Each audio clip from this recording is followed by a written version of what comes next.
In a world where machines are becoming smarter and more advanced than ever before, we are here to explore the cutting edge of artificial intelligence. Meet our host, Eric Anthony Jones, aka Ruler in Peace, as he dives into the world of AI, its benefits and its potential dangers.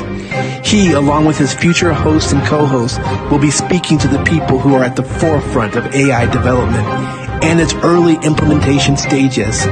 We'll show you how AI can revolutionize industries and transform our daily lives, and will confront the fears surrounding AI in order to take you beyond the fear of a world existing only of cold logic. By the time this journey is over, we will discover the power of AI and delve into the creative uses of AI, sparked out of the creative ingenuity unleashed within the depths of the human mind. Join us on this action-packed journey into the world of artificial intelligence, and don't forget to hit the like and subscribe button. And hello, everyone. Welcome to another episode of Machine Minds. And so today is we are blessed to have Jin Ung is joining us is all the way from Malaysia. So for those of you who don't know, this is a show where we explore the latest in artificial intelligence and its impact on our world. So today, like I said, our guest is Jin Ung, a seasoned Web3 content writer, ebook author, tech community builder, and LinkedIn consultant based in Malaysia. And so, Jin, thank you so much for joining us today. And to start off, can you please introduce yourself and tell us a little bit about your background in AI? All right. Thank you for having me. It's a pleasure to be here. And I'm so excited to be on live with you, Eric, on this Machine Minds. My name is Jin Ung, a Web3 content writer, a LinkedIn consultant, ebook author, and also I built a tech community on LinkedIn. So on top of that, I also have been working with a tech company. So I'm actually their brand ambassador. I'm trying to understand more about this AI product, and soon I will promote this to my fellow Asian communities.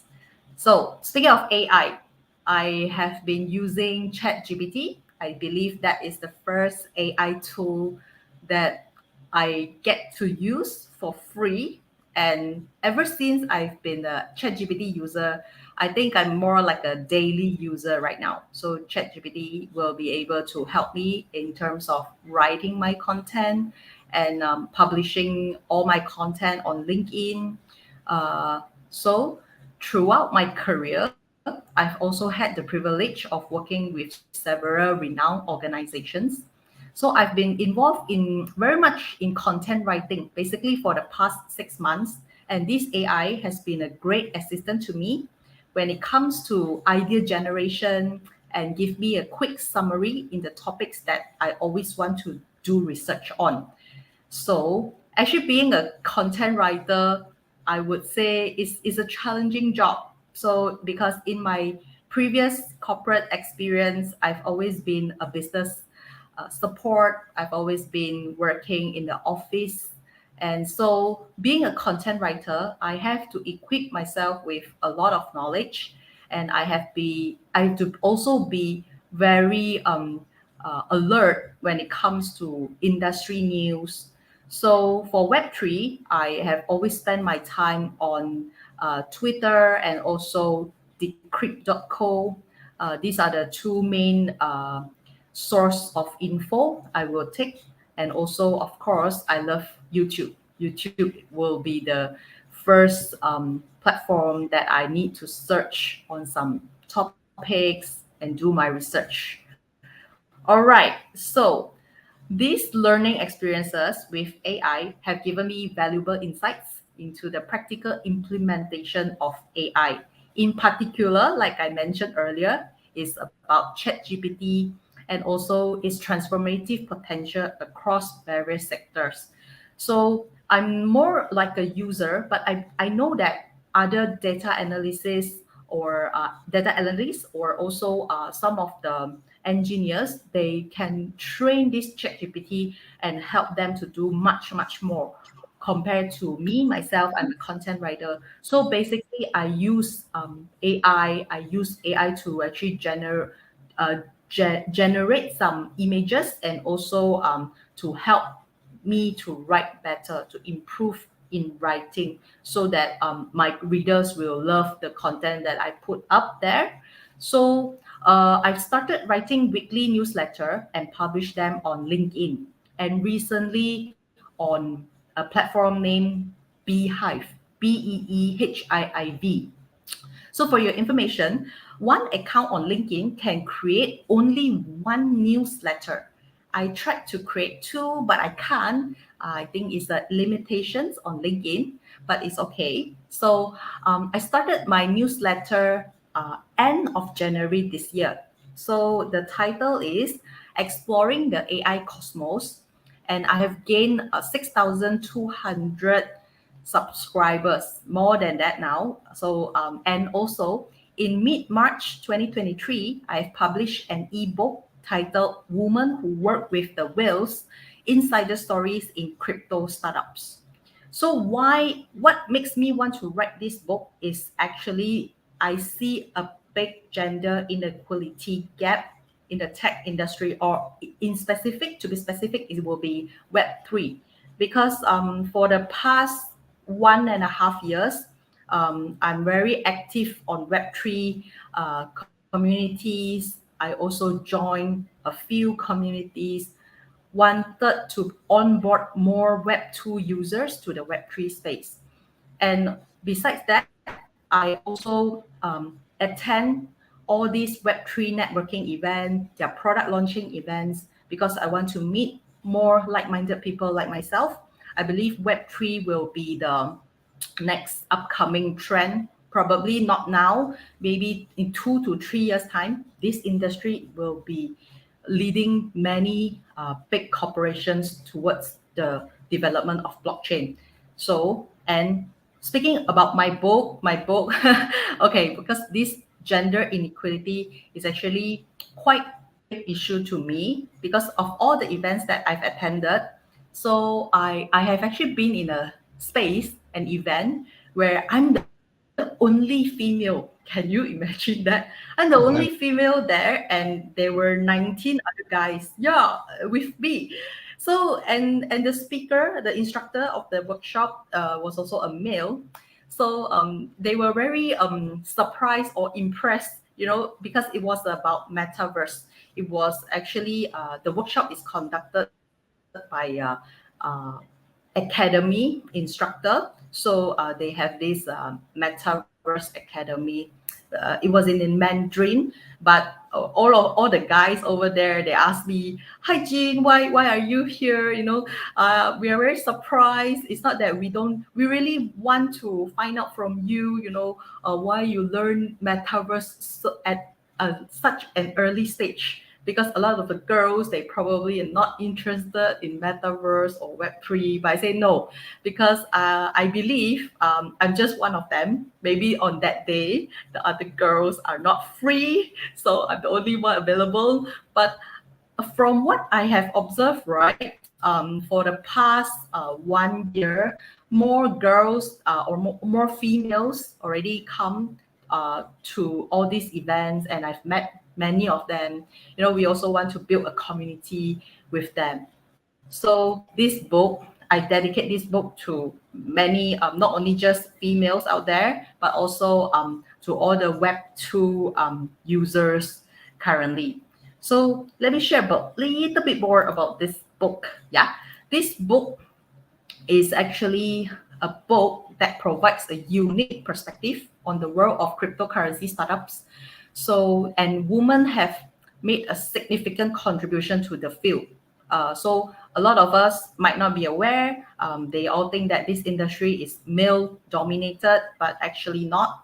So this book provides an in-depth look at the challenges faced by the women in this world of crypto startups, and how these women have overcome those obstacles to make significant impact on the industry.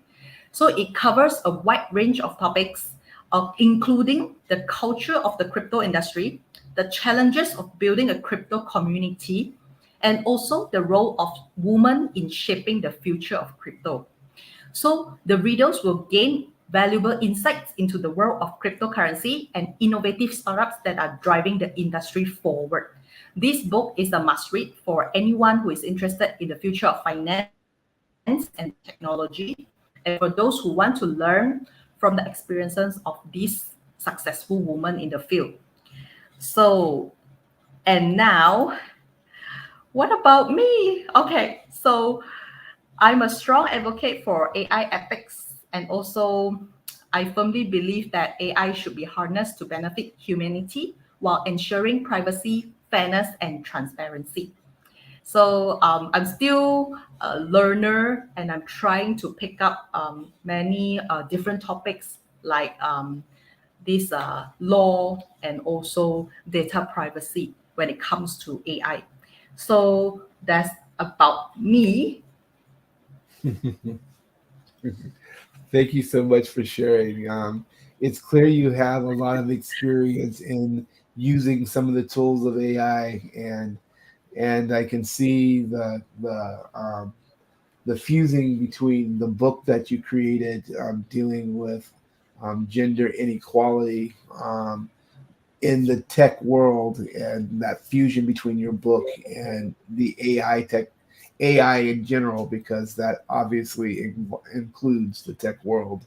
I'll be curious to find out if you do an addendum to your book, or since it's an ebook, that you add an AI section in your ebook specifically as you get further and further along, pointing out the gender equalities in that particular area as well. Do you have any plans for that, an addendum to your book regarding AI specifically?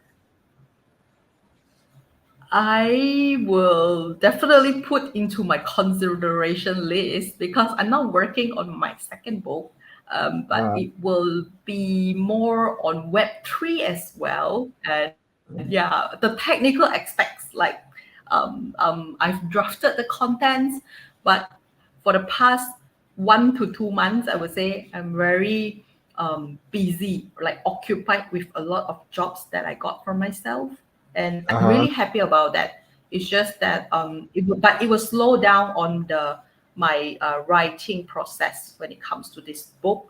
Let me check. Hang on there. Actually, the next book that I have in mind is actually called. Okay, I have Beyond the Hype, Exploring the Revolutionary World of NFT. That is actually the temporary title that I have. And I've already started to have the chapters. Probably I have 12 chapters. And then, but I've not really finishing the chapter one yet because I have a weekly newsletter, and then I have also started two different topics kind of newsletter. So I really hope, it's a good idea. Like now that you mentioned, right? I should, put a chapter like dedicated to AI so that Yeah, my community members will be able to connect with me it looks like I've lost you for a moment, Gene. It's like we have lost Gene for a few minutes. It's like it looks like we need another. Okay, I think you're back. Are you back? Can you hear me? Can you hear me? Okay, yeah, I see your. Yeah, I yeah, see. I can hear you. Okay, now I see you. All right. So you might, just, there's a lot going on in AI NFTs as well. So it's like you may want to take Mm. that into consideration. It's like I did, you did in one of my own hosted,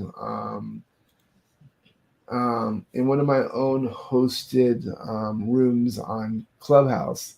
Is like I did Okay. a show specifically on AI NFTs. So something you might want to consider is like for your book as well. So my question is this: what do you see as the future of AI in your industry, in your particular industry? What do you see as the future of AI? Okay. Early of this year, I've watched a movie. Is a Mandarin movie starring Andy Lau and Wu Jing. So it talks about not only AI, but it talks about the future, our future generation. Probably the movie, it also show the year will be 2050, 2050. So it will be 27 years moving forward. And I really, really like the idea, the everything about this movie. I will recommend you after this live is ended. I believe that's the future of our world. Not only just AI, but we'll be able to have a digital twins. We call that it's like right now, as far as I know, they are some of the app developers already started um, this kind of app where users can talk to this AI daily, even do a search, Google search, or do any kind of research topics, or even write your thoughts, write your diary. So what this AI tool be able to do is this AI will be able to capture our daily information, the daily search that we do, and if this developer have all our AI, this AI knows exactly what Jin thinks, what I like to eat, what I like to drink, or probably it has documented a lot of my personal stories, like my personal relationships with my parents, my siblings, maybe with you, Eric, all the little things. If I were to put everything like a diary, like a blog kind of thing to this AI will be able to create an online character, which I can also name Jean, because it is Jean. Because this AI captures all the data, all the information that I put into, and in the future, if let's say by 100 years from now, I'm no longer alive, right? And this AI app or tool or this company will be able to create a Jin Eng, like in the virtual form. Mm-hmm. So let's say I have children. Let's say I have a future generation. My grandson will be able to talk to Jin, and Got my grandson will be able to ask me, "Hi grandma, hi grandma Jean, do you like fried chicken? Like which fried chicken restaurants was once your favorite?" So Mm-hmm. immediately this online avatar Jean will be able to reply to my grandson and Uh, tell my grandson, yeah, that, oh yeah, I love KFC, I love Kentucky Fried Chicken, things like that. So gotcha. I believe it is not too far. We are going to. Is actually everything is actually captured in this movie, and of course, there are two sides of AI. Like I said, the dark side of AI and the good side of AI. So if this data went to the wrong hands of those people, so the world will go really chaotic. I would say very, very chaotic. So this movie is a bit long. It's a 3 hours movie, but I'm really happy and to share with all the machine minds users out there, whether you understand or you speak Mandarin or not, it doesn't matter. But actually, this movie, the overall stories will let us know that actually we are not really too far ahead, because it's already happening. I believe it's just that it's not going to the mass audiences out there right now. It's not available. But I think very soon, maybe before 2050, I would say that would be the kind of AI or AI robotics, another gene who not necessarily look like me, maybe just a robot, but uh, this robot will be able to behave like me, talk like me, share jokes just like me, have this good sense of humor just like me. You Uh, get what I mean? So this will be the AI that I kind of excited. I hope I will be alive still to witness uh, this great creation of the mankind. But again, so this AI is so exciting. What are your thoughts, Eric? Are you excited to see Eric 2, Eric 3 in robotics form, or maybe in the avatar, like a virtual character of Eric in the metaverse? Will you be excited to share ruler and that, to peace. see that yourself? Yeah. Maybe. I mean, I realize that it's semantics between Eric and Ruler and Peace, the musician, right? And so, but but maybe a version of Ruler and Peace is like, and the music I compose and the things that I do for humanity to spread peace, um, and to impact healing and empowerment and encouraging people to know themselves. And so, you may or may not remember that one of my mottos is "Nos te ipsum carpe diem," know thyself and seize the day.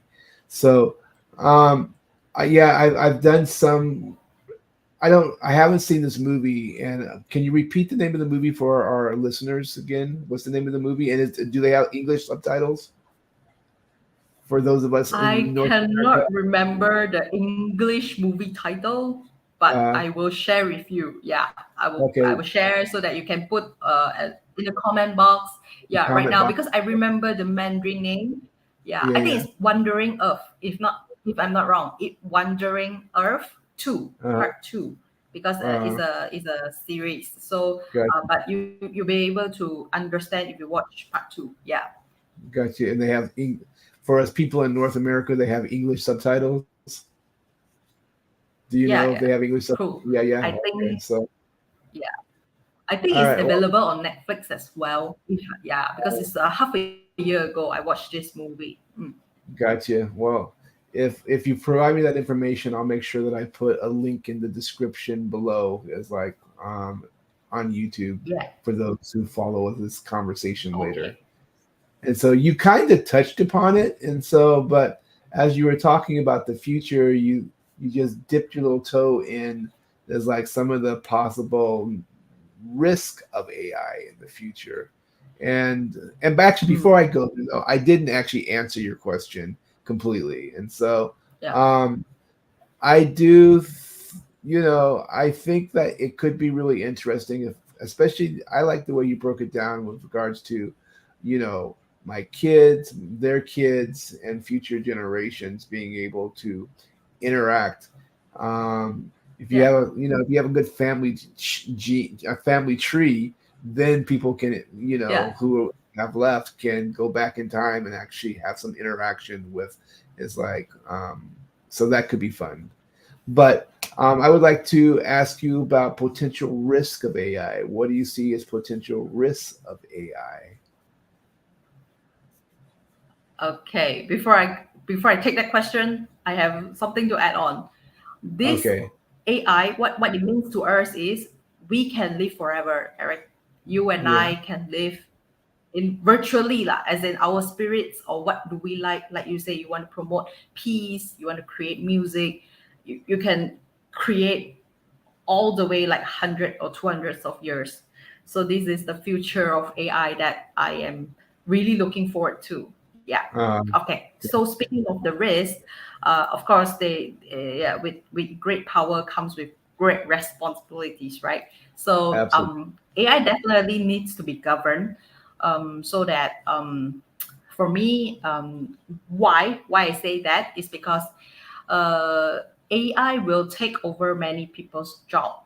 Actually, to be honest, so I give you an example. If a company launch a powerful AI data analytics platform and allow all the users to use for free, just like ChatGPT, take ChatGPT as a benchmark, for example. Mhm. So if a free AI data analytics platform is available to be used by everybody at zero cost, which means it's free, So do you think many data analysts will lose their jobs quickly? I think, yes, I definitely think they will lose their jobs quickly, whether they're in their banking industry, insurance industry, or whether they are the professors, they do data analytics every day, because data is so important in the current workforce, whether you are in the social media industry or you are um, marketing, especially, you need all this data. So if someone, another company, ABC, they really want to launch this AI platform without informing the government or without informing anyone, they just do as they're pleased. And I think this will really bring a big impact to many industries out there. So another example that comes to my mind would be the critical role of the data used to train these AI models. Because from what I know, I still don't know what kind of information or data put to train all these ChatGPT, right? Because it's classified as a private and confidential data. So for me, it raises the question of who should be responsible for validating the quality and accuracy of these data. If it's a flawed or incorrect data that is fed into these models, the potential outcomes could be disastrous. So that's why ensuring the integrity and reliability of the data becomes a paramount to prevent any negative consequences. So I think it's crucial to address the potential risks and ensure its responsible development and deployment. So I would say that my most significant concern is actually the impact on the jobs, like I mentioned earlier. So as AI technologies have the capability to automate tasks traditionally performed by humans, but it's also important to implement strategies and policies to ensure a smooth transition and minimize any negative effects, especially on employment, especially on employment, because AI is here to help me, help you, and help many other people, to do this repetitive work faster and easier. But AI was developed, not meant to develop to actually take over our jobs. So I think ethical considerations must be taken into account, and also privacy concerns and the potential for misuse or unintended consequences.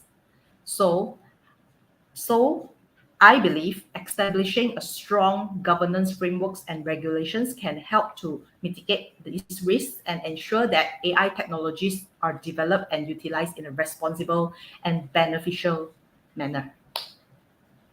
Yeah, I definitely agree with you there that there has to be some form of regulatory action globally.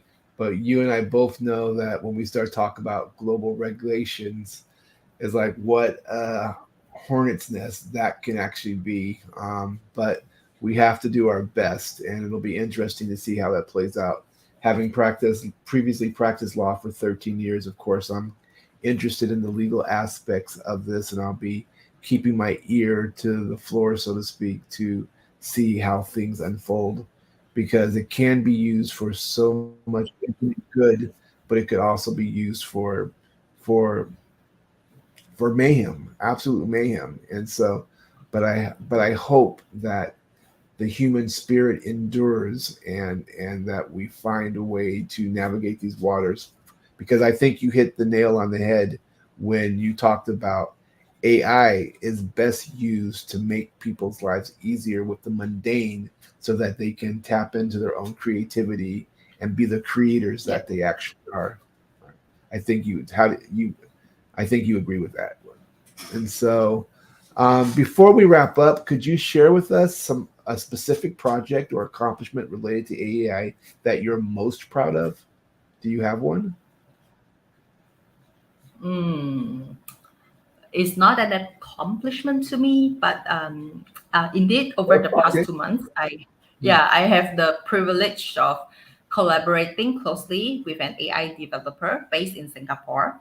So before this show started, I share a little bit about the project. Okay, so together, I and my team are very dedicated to establishing an AI community on LinkedIn because, as you have already known, I have about 28,000 followers on LinkedIn because I write daily, I publish newsletter weekly, and I have also a writing community that I'm actively engaged to.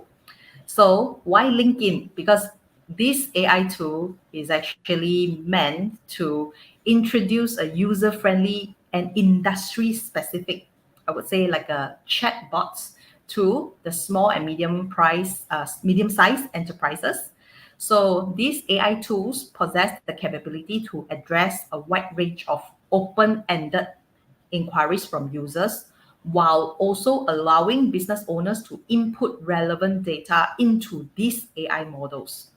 So I'm actually very, very excited to actually introduce these AI tools to the Asian communities, and we eagerly anticipate the positive impact they will have. So last but not least, I would like to invite all Machine Minds viewers and subscribers to join my LinkedIn community. The link will be shared later by Eric. And also it's important because we will be organizing in real life events, physical gatherings in Singapore, in Malaysia, and hopefully very soon another countries will join our community. Yeah. Thank you for sharing that. And so this is a moment in the show where we do the catch-all. The big net is dropped and give you one last chance to say anything else you'd like to add about AI or your work in this field, or just anything that's your last thoughts for our listeners. Yes, of course. Okay. Please, if you have not used ChatGPT or you have not registered an account with any AI tools out there like Wall-E, Midjourney, or any AI tools out there, do try it out yourself. Try them out yourself. Yeah, some accounts are free to use, some are not. So I will encourage all the audiences right now, viewers, just go out, have fun, must learn what is AI all about and the potential it has to help you. What are the things that you can do daily? So because from what I know, some of my fellow students or even my mom's generation, so they're not really used to all these AI tools. They do not know about AI. So this will be my last shout out. So I hope that all of us here can learn together, grow together as an individual and also in the community, so that we will not be too outdated whenever the big developers out there launch out any new products. Yeah, so go check it out, AI. And also don't forget to subscribe Machine Minds. Yeah. Thank you, Jean. Thank you. Well, that's all the time we have for today, but thank you again, Jean, for joining us on Machine Minds. And thank you to our audience for tuning in. Join in next time as we continue to explore this fascinating world of AI. And, let's just do what we need to do to make the world a better place. And so, Jean, thank you very much. Yeah. Ruler in peace. Yes. Thank you so much. Thank you. So thank you so much for having me. You're very welcome. So as we always do, we'll close with just a few minutes of music, and then we will head on out and close this until our next episode in 2 weeks. Okay, peace.